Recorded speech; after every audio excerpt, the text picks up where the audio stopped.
Good morning YouTube, welcome back to another Division 2 video. Today's topic is something of an interesting one, and that is brand sets. Now, some of you may already know all there is to know about these, but for those who don't, let's break down exactly what they are and how they will work. So brand sets are making their debut in the Division 2 right from the get-go, and it's something you will need to be keeping an eye on as you play through the initial story mode. Now, I managed to find a quote about this from Matheus Colton. Now, I believe this was from an interview he did with SkillUp at E3, but I'm not 100% sure on that. But whoever the interviewer was, this was Colton's response. You have to think about the brand sets during the leveling journey as well, so that gives a lot of food for thought in the sense the missions may take a certain brand set combination and teamwork to get through, similar to the way incursion work, just not as difficult. So yeah, it's pretty interesting to see how this will play out and how certain brandings may make content more difficult or a lot easier. Now, I know I haven't really covered what brand sets actually are, so let's do that now. Brand sets are simply miniature gear set bonuses, and every bit of gear that drops in game will have a brand on it. Think how trainers can be branded as Nike or Adidas. The gear that will drop in the Division 2 will work very similar. The difference is every brand will have its own unique set of perks to it. Now, we don't know if the list of brand sets currently known is the full list or not, but we do have a list of several brands so far that will at least show what I mean and give us an idea of how future or unannounced sets will work. So let's run through them.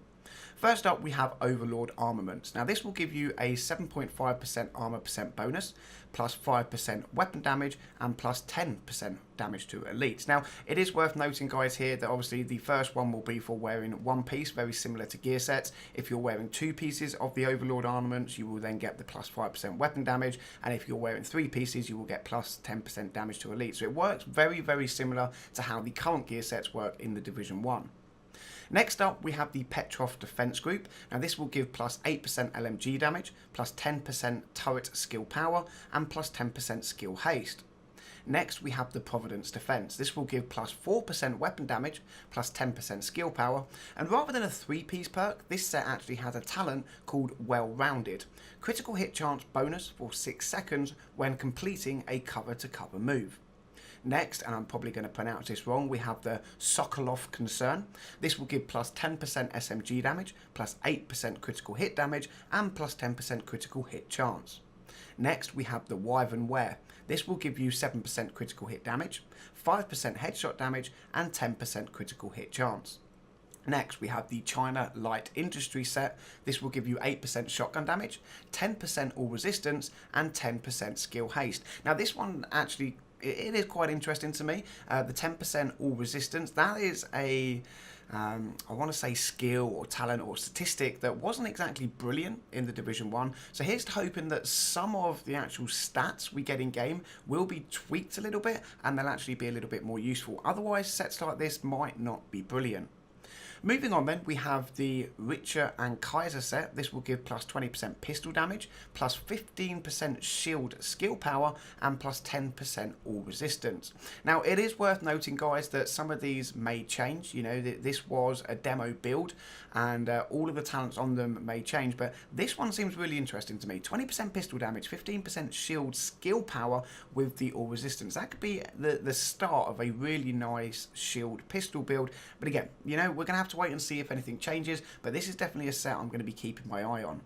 Finally then, we have the Heraldi Holdings. This will give you plus 5% marksman rifle damage, plus 10% headshot damage, and plus 10% accuracy.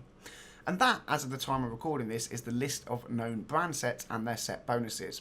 Now, it is worth noting that brand sets are not replacing gear sets, and gear sets will still be introduced to the game at a later date.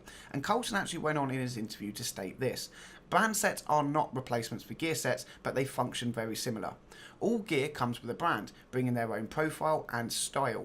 We then take it further with gear sets when they come into play. Now, we don't actually know when they're going to come into play, but it is really nice to know that further down the line, as well as these brand sets, we will have gear sets to play with, and I think we could definitely get some interesting builds going. So this is extremely interesting and goes to show just how much build diversity should be available in the Division 2.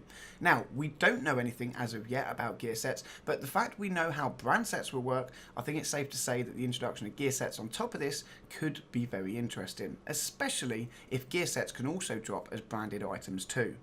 Now, as far as information goes, guys, that is about it for the time being, but I would like to take a moment now to talk about some of the possibilities surrounding branded gear.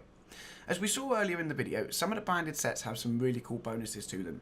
And if used correctly, they could really be used as some creative effects to make some damn powerful builds. I mean, our agents have 6 slots for gears, and brand sets we have seen so far only have 3 bonuses on them. Now, depending on if these change or not, that means you can run 2-3 sets of gear and get some seriously sweet bonuses, or you could go down the road of 2, 2 and 2, and really quickly you start to see just how many different variations will be available to us. And of course, that's just with the sets we know about so far, let alone sets that are still to be announced. Now, I'll be interested to start doing some testing with these sets when we do finally get into the beta, because depending on how some of these actually stack, we could potentially be looking at some seriously crazy builds rearing their ugly heads pretty damn quickly, especially when some of those guys that, really have a head for numbers and making builds like Marco get their hands on these. I think it's going to be very interesting for sure. And that, guys, is going to wrap up the video. Let me know down below what you think of brand sets. What brand sets do you think you will be looking for first from the list that we already know about? And what kind of sets do you think will remain unannounced until the actual launch? As always, thank you very much for watching. And until the next one, I'll catch you all soon.